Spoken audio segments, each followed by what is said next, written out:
अर्था मंगल मूर्ति भगवान श्री गणेश को नमन और प्रणाम। और एक ऐसा संत, एक ऐसा अवधूत जो प्रकृति और पर्यावरण के लिए मां नर्मदा की निर्मलता और स्वच्छता और शुद्धता के लिए समूची सृष्टि, जिसको हम प्रकृति कहते हैं, उसके संरक्षण और संवर्धन के लिए जिन्होंने अपना समूचा जीवन जो है वो दांव पे लगा रखा, जिन्हें प्यार से लोग दादा गुरु कहते हैं, ऐसे समस्त सदगुरु दादा गुरु के श्री चरणों में मैं नमन करता हूँ, प्रणाम करता हूँ। और उन तमाम मातृशक्ति को जो आज हमें यहाँ से माता पार्वती के रूप में,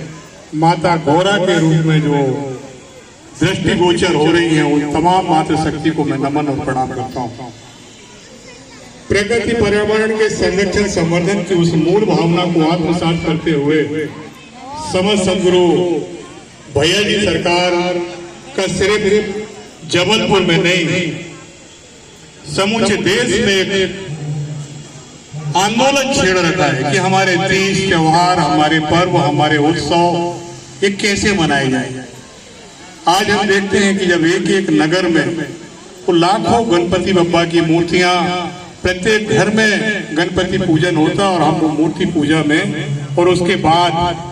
हम अपने वो जीवनदायिनी नदियों में, प्राकृतिक जल स्रोतों में उन तमाम मूर्तियों को आखिरी में पूजन और हम अपनी परंपरा के नाम पे वहां जब विसर्जन करते हैं, आप अनुमान लगाइएगा कि लाखों मूर्तियां हमारे उस जीवनदायिनी नदियों में, हमारे उस प्राकृतिक जल स्रोत में जब विसर्जन के नाम पे डाली जाती हैं, उसमें रह रहे लाखों करोड़ों जीव जंतु उससे प्रभावित होता है,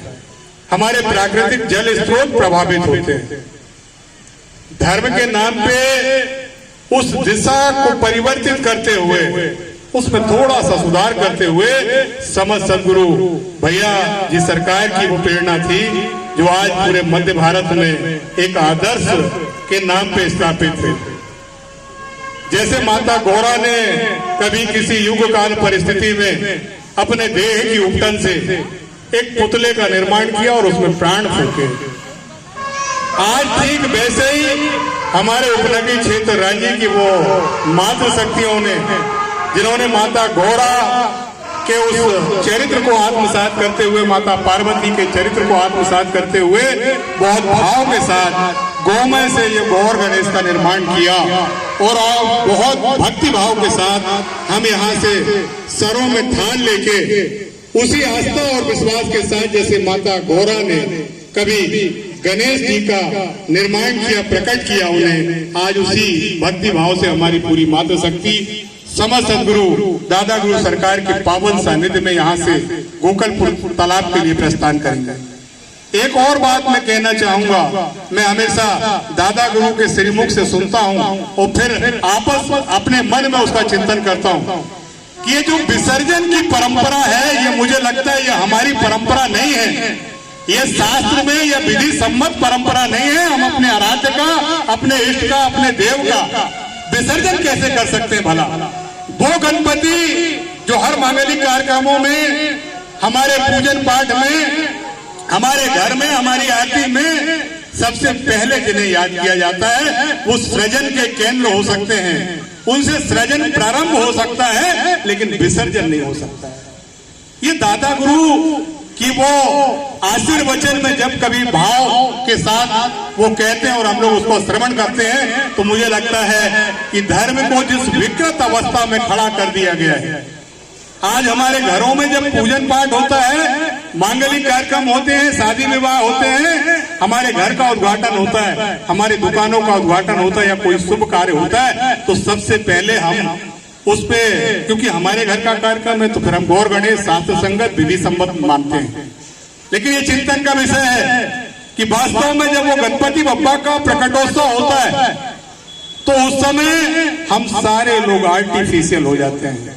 ऐसे विषम समय पे जब प्रकृति को, पर्यावरण अंधाधुंध छाया हुआ रहा, उस समय दादा गुरु कि ये पहल निश्चित रूप पे मुझे लगता है कि इसको लोग बहुत तेजी से आत्मसात कर रहे हैं